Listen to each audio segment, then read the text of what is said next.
Good evening and welcome to Cozy Noah Vibes, the channel where we listen, relax, and get sleepy. My name is Noah, and I'm your host.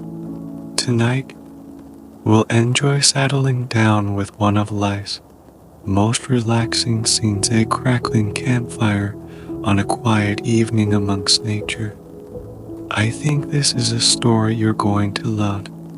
So now, as you prepare to drift off with visions of a warming, soothing campfire, take a moment to make sure you're nice and comfortable in bed. Begin with a deep breath in, and as you inhale, squeeze all your muscles and hold the tension for just a moment. Now, exhale and let it all go. Release your face muscles, your neck, your shoulders, your chest, your back, your arms, and your legs. With each deep breath, feel the tension of the day drifting away that bit more. Continue to breathe deeply but gently, in through your nose and out through your mouth. Allow your thoughts to just come and go. Notice how they become a little quieter, a little bit more distant with each exhale, and as you begin to traverse the border between conscious thought and the land of dreams, let the image of a beautiful sunset fill your mind. Its color shifts and changes as the clouds float by, and the sun droops toward the horizon. Here in this peaceful scene is where our story begins.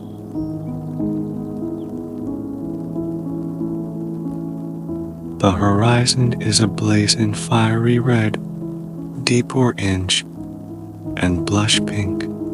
The vibrant sunset is only visible in slivers between the trees, which stand thick and tall around you, but what you can see of it is truly magnificent. The sky above is darkening to a silvery blue as night approaches, and the very first stars are beginning to twinkle faintly. Their brilliance will grow as darkness falls here in the forest. Your private cabin stands behind you, a haven of comfort and rest. You'll head inside to sleep in a while, but now you want to enjoy one of the best parts of where you're staying, the fire pit. It's large and ringed with heavy gray stones. Despite their jagged angles, they fit together well, creating a protective circle around the center. The remnants of someone else's fire are still visible. Small chunks of blackened wood and mounds of ash provide the perfect base for the one you'll make now. From a short stand near the cabin's porch, you collect an armful of kindling. Your hosts were kind enough to leave some crumpled newspaper and wood shavings to help you start the fire. You carry them all over to the pit and set them down in an tidy heap. One by one, you place the pieces of newspaper and bundles of wood shavings inside until they form a neat mound. All around you, there are tufts of fallen pine needles on the ground, as well as dry leaves and grasses. You amble around the fire pit, collecting handfuls of them to use as tinder, careful not to unsettle the mound you've already built. You push the tinder into the cracks and crevices. Near the edge of the stone circle, there's a box of extra long matches. You tap open the cardboard and slide out one of the thin wood on-fire starters. Holding it gently between your fingers, you strike it on the rough red side of the box. In an instant, the end of the match sparks to life, sending up a little puff of sulfur which tickles your nose. You carefully poke it into the pile, watching as the edges of the newspaper begin to glow and curl back on themselves.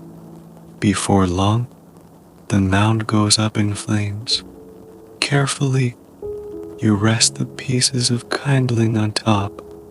The thin, rough splinters of wood stand in a jumble around the burning center, like matchsticks dropped on the ground.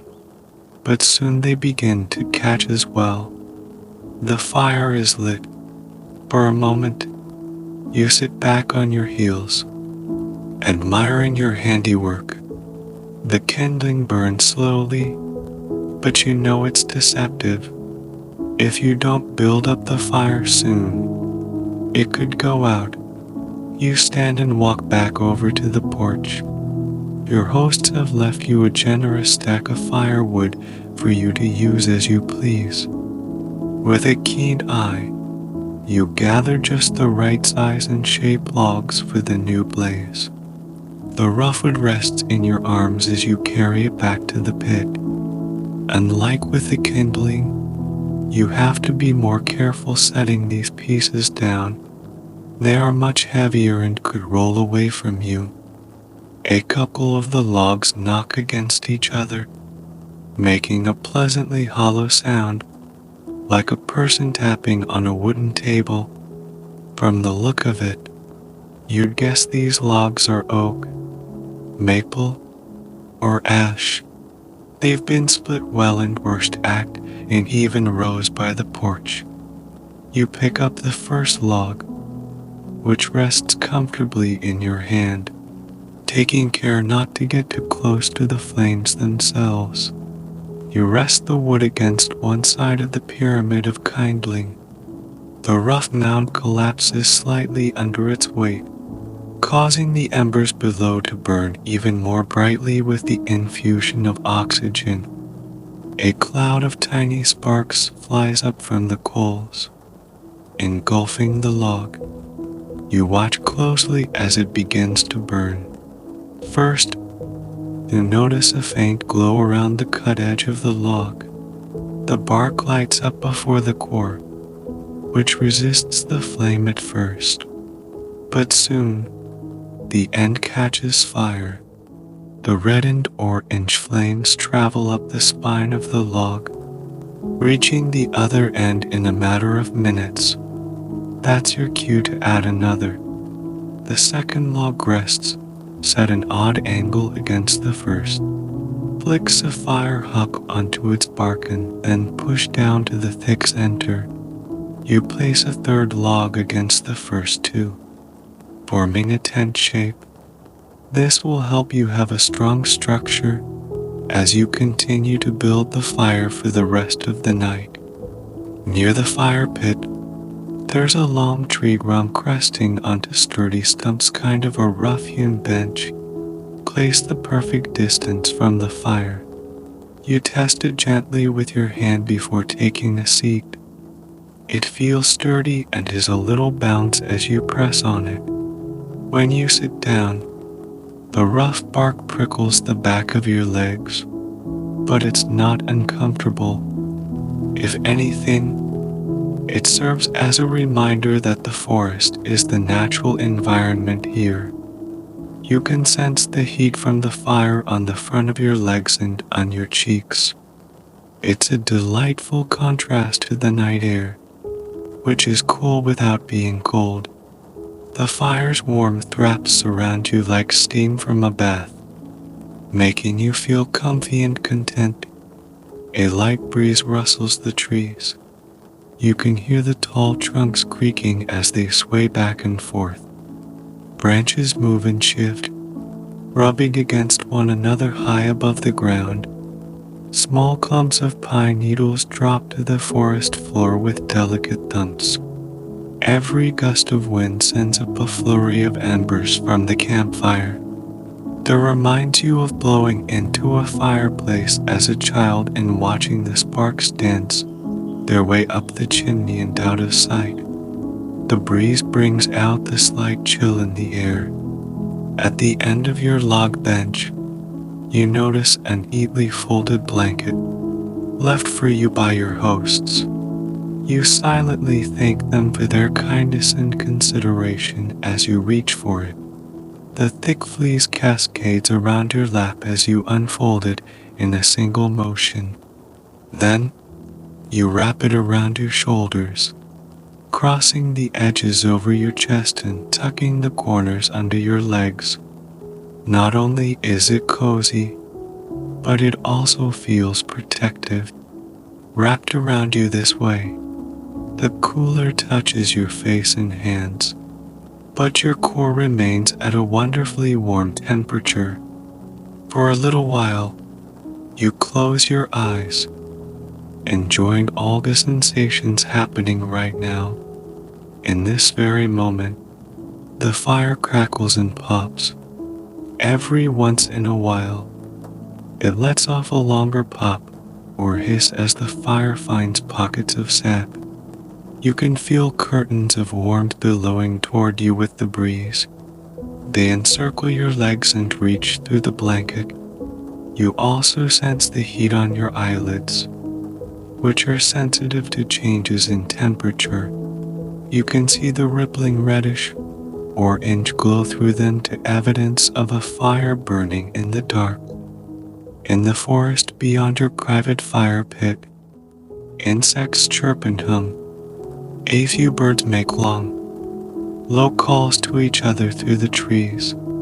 Some of the animals who are more active at night shuffle through the woods. In the distance, you hear the faraway snapping of twigs and rustling of underbrush. Though you can't see it or hear it, you're aware of the little cabin standing behind you. It's your safe haven for the night, and you welcome the comforting shelter and rest it promises. Without thinking about it, you shift your weight on the tree trunk bench. It creaks as it bounces the tiniest bit. Your shoes crunch across the dry ground, laden with pine needles beneath your feet. They feel like pillows. You imagine that despite the name, it might be quite comfortable to rest on for a while. The forest air is fresh and clean. There's a hint of pine, which intermingles with the scent of dry and dusty fallen leaves. Smoke from the fire brings notes of oak, maple, and gash to your nose. You notice that every log smells slightly different as it burns. Opening your eyes once more, you pick up a long stick resting by your feet and use it to poke the fire. The charred stump of a log disintegrates into hundreds of smaller pieces with the pressure. It's as though you've broken a magic spell that had been keeping them all together with the heat. The second log has mostly turned to ash, with a few lumps of burnt wood mixed in. When you stir the ash with your stick, it ends up a thick gray cloud that swirls and then dissipates. More sparks fly out from the heart of the fire. As the third log burns down, the thickest piece of wood still glows brightly. In the deepest part of the fire, where the kindling used to be, it smolders a brilliant whitened orange. You use the stick to push the remaining piece of wood deeper into the heart of the blaze, watching as it catches fire and begins to burn steadily. Flames lick at its sides and devour the edges with eagerness. Within minutes, the log is almost completely engulfed in fire. As you place a final log on the pile, the fire burns with renewed strength and vigor. In this moment, you are safe, serene, and anything can wait until tomorrow. You simply sit and watch the fire. The warmth of the blanket and the fire combined with the cool night air creates a perfect balance. You feel safe and content, as though nothing in the world could disturb this peaceful moment. With your eyes growing heavy and your body relaxing into the bench, you decide it's time to head to bed. You stand up, taking one last look at the crackling fire, knowing it will burn down to embers while you sleep. With the blanket still wrapped around you, You make your way to the cozy cabin behind you. The warm light inside welcomes you as you open the door and step inside. The fire pit, the forest, and the starry sky remain outside, a beautiful memory to drift off to as you climb into bed. You settle into the soft, warm bed, feeling the day's adventures melt away, with the crackling fire still echoing in your mind and the scent of pine and smoke lingering. You close your eyes and let sleep take over.